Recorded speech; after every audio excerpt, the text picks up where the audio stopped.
सप्तशृंगी किचनमध्ये आज आपण करणार आहोत गाजराची भाजी। त्यासाठी 300 ग्राम गाजर स्वच्छ धुवून कापून घेतलेले आहेत। कोथिंबीर, अर्धा कांदा, अर्धी वाटी कांदा, गरम मसाला, लाल मिरची पावडर, धने पावडर, जिरे पावडर, हळद, हिंग, चवीप्रमाणे मीठ। तिखट टाकले, एक पळी टाकले, मोरी पकडायला कांदा टाकले।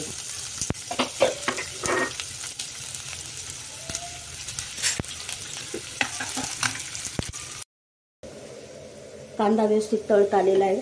आता आपण थोडा कढीपत्ता आवडीप्रमाणे टाकायचा।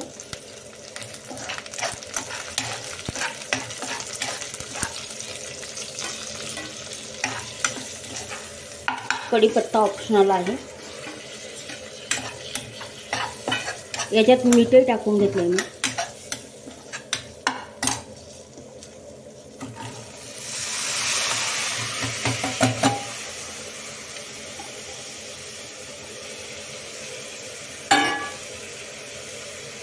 मसाले मीठ एकदम व्यवस्थित मिक्स झालेले आहे। उकळतं गरम पाणी मी अर्धी वाटी टाकून घेतलेलं आहे।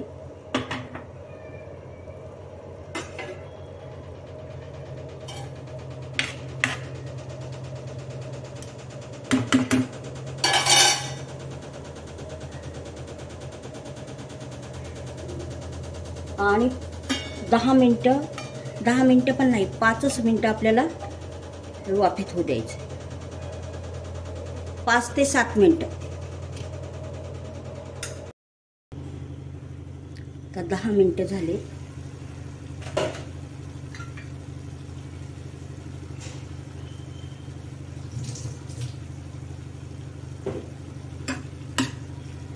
आपली लपथपीत दोडक्याची भाजी आपली लपथपीत गाजराची भाजी छान तयार झालेली आहे। आवडल्यास लाईक, शेअर, सबस्क्राईब करा।